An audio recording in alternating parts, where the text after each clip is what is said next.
अस्सलाम वालेकुम दोस्तों, welcome to my channel my simple cuisine. उम्मीद है आप लोग खैरियत से होंगे। मैं हूं बीना सफदर और मैं लेकर आती हूं आपके लिए इजी डिलीशियस रेसिपीज़। तो आज मैं आपके लिए बहुत ही स्पाइसी और मज़ेदार लाहौरी ब्रोस्ट की रेसिपी लेकर आई हूं और ये बनेगी उन इंग्रेडिएंट्स के साथ जो आप सबके घरों में ईजीली अवेलेबल होंगे।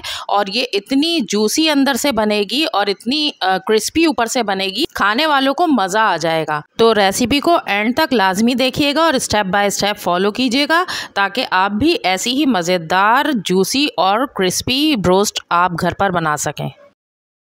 सबसे पहले चिकन को मैरिनेट करने के लिए एक मसाला तैयार करेंगे। उसके लिए मैंने आधा चम्मच लहसुन पाउडर लिया है, आधा चम्मच अदरक पाउडर, आधा चम्मच नमक है या अपने जायके के हिसाब से आप लेंगे, 1 चम्मच लाल मिर्च पाउडर, आधा चम्मच हल्दी पाउडर और गरम मसाला पाउडर आधा चम्मच, 1 चुटकी ऑरेंज फूड कलर, 2 खाने के चम्मच सोया सॉस, 2 खाने के चम्मच चिली सॉस और 2 खाने के चम्मच नींबू का रस, आधा चम्मच काली मिर्च पाउडर डालकर इन सारे मसालों को अच्छी तरह से मिक्स कर लेंगे। और ये मैरिनेशन का मसाला तैयार हो गया है, इसको एक तरफ रख देंगे।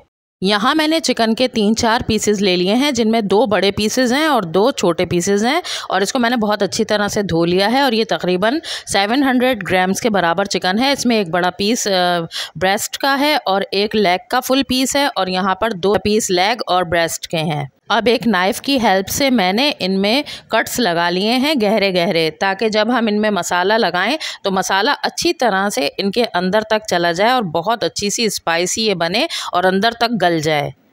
अब यहाँ पर देखिए मैंने सारे पीसेस में कट्स लगा लिए हैं। अब एक एक पीस को उठाएंगे और उसमें अच्छी तरह से हमने मसाला लगाना है, जो मसाला हमने तैयार किया था, और उसको हाथों से अच्छी तरह से इसके कट्स में और हर जगह हमने मसलना है। और अच्छी तरह से जब हम इसमें मसल देंगे तो ये मसाला हर तरफ अंदर तक पहुँच जाएगा और हर जगह से ये स्पाइसी ब्रोस्ट बनकर तैयार होगा। तो इसी तरह से आपने मसाले को लगाना है हर तरफ, जैसे मैं यहाँ पर लगा रही हूँ। और जब सारे पीसेस में मसाला लग जाएगा तो उनको 1 घंटे के लिए मैरिनेट करने के लिए रख देंगे। चिकन की कोटिंग तैयार करेंगे, उसके लिए 2 कप मैदा लेंगे, उसमें 2 खाने के चम्मच कॉर्नफ्लोर ऐड करेंगे, आधा खाने का चम्मच नमक ऐड करेंगे, आधा चम्मच लाल मिर्च पाउडर, आधा चम्मच लहसुन पाउडर, आधा चम्मच अदरक पाउडर। ये चिकन पाउडर है 1 खाने का चम्मच, इसकी जगह आप चिकन क्यूब्स भी यूज़ कर सकते हैं। अब इन सारे मसालों को अच्छी तरह से मिक्स कर लेंगे और ये हमारी चिकन की कोटिंग तैयार हो चुकी है। अब यहाँ चिकन को मैरिनेट किए हुए 1 घंटा हो चुका है। अब ये जो हमने मैदे की कोटिंग बनाई है, सबसे पहले हम चिकन को इस कोटिंग में डालेंगे और इसको हर तरफ से हम चिकन के पीस को इस मैदे से कवर करेंगे और हर तरफ से दबा दबा कर इस मैदे से चिकन की कोटिंग कर लेंगे। और जब ये कोट हो जाएगा तो फिर इसका एक्सेस मैदा हम झाड़ देंगे और इसको झाड़कर हम एक प्लेट में रख लेंगे। और इसी तरीके से हम बाकी के पीसेस को भी मैदा लगाएंगे और मैदा लगाने के बाद जब हर तरफ से वो कोट हो जाएंगे तो उनको हम एक्सेस मैदा उनका झाड़ कर और उनको एक प्लेट में रख लेंगे। तो यहाँ पर देखिए सारे पीसेस को मैंने मैदे से कोट कर लिया है। अब यहाँ पर एक बोल में मैंने बर्फ़ का ठंडा पानी ले लिया है और इसमें जब हम एक एक चिकन पीस को इसके अंदर डालेंगे 2-2 मिनट के लिए, तो इसके ऊपर जितना भी मसाला होगा वो इसी पर चिपक जाएगा। और यहाँ पर मैंने 2 मिनट इस पीस को ठंडे पानी में रखने के बाद निकाल लिया है। ठंडे पानी से निकालकर हमने फ़ौरन इसको मैदे की कोटिंग में दोबारा से डालना है और इसको हाथों से प्रेस करते हुए क्लॉकवाइज घुमाते हुए हमने उंगलियों की मदद से इस पर सारा कोटिंग लगानी है, ताकि इसमें अच्छे से क्रम्स भी बन जाएं। और ये देखिए मैंने यहाँ पर अच्छी तरह से इसकी कोटिंग कर ली है।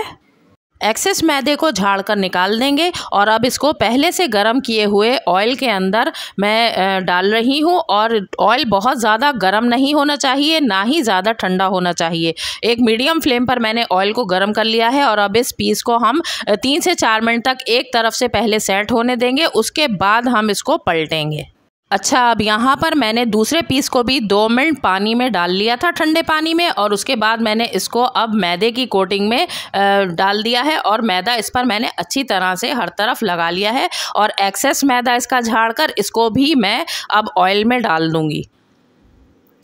और यहाँ पर देखिए मैंने पहले वाले जो पीस था उसको मैंने बीच में पलट दिया था 3 से 4 मिनट के बाद, क्योंकि इस तरह से जब हम पलटते हुए अब इसको फ्राई करेंगे तो ये बहुत अच्छा सा गल जाएगा। तो इन दोनों पीसेस को मैं 7 से 8 मिनट तक इसी तरह से पलटते हुए फ्राई करूँगी ताकि अच्छे से अंदर से गल जाएँ और बहुत अच्छी सी ऊपर से क्रिस्पी हो जाए। और सारा फ्राइंग का प्रोसेस हमें मीडियम फ्लेम पर रखकर इनको करना है। 7 से 8 मिनट मैंने इनको मीडियम फ्लेम पर टर्न करते हुए फ्राई कर लिया है और ये बहुत अच्छे से गोल्डन और क्रिस्पी हो गए हैं। तो अब मैं इनको निकालकर एक प्लेट में रख लूँगी।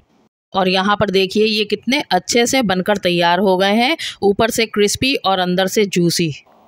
तो बिल्कुल इसी तरीके से मैंने और पीसेस को भी फ्राई कर लिया है और इनके साथ मैंने फ्रेंच फ्राइज़ और मिंट रायते के साथ इनको सर्व किया है। और इसके ऊपर मैं चाट मसाला भी ऐड कर दूंगी, इससे और ज़्यादा इनका फ्लेवर अच्छा हो जाएगा। तो व्यूअर्स, आपने एक दफ़ा ज़रूर इस रेसिपी को मेरे कहने से ट्राई करना है और फिर मुझे बताना है कि ये रेसिपी आपको कैसी लगी। और यहाँ पर देखिए ये कितनी ऊपर से क्रिस्पी है और मैं इसको तोड़ रही हूँ तो कितनी आसानी से टूट रही है और बहुत ही अच्छी गल चुकी है और अंदर तक इसमें स्पाइसेस मौजूद हैं और बहुत ही जूसी है ये अंदर से। तो आप भी इसको ज़रूर बनाएं और सबको घर में बहुत पसंद आएगी। तो व्यूवर्स, उम्मीद करती हूँ कि आपको मेरी आज की ये रेसिपी बहुत पसंद आई होगी और अगर पसंद आई है तो इसे एक लाइक दें, मेरे चैनल को सब्सक्राइब करें और इस वीडियो को अपने फ्रेंड्स और फैमिली में शेयर करें। तो चलिए फिर मिलते हैं किसी और अच्छी सी रेसिपी के साथ। तब तक के लिए अपना ख्याल रखें, मुझे दुआ में याद रखें। अल्लाह हाफिज़।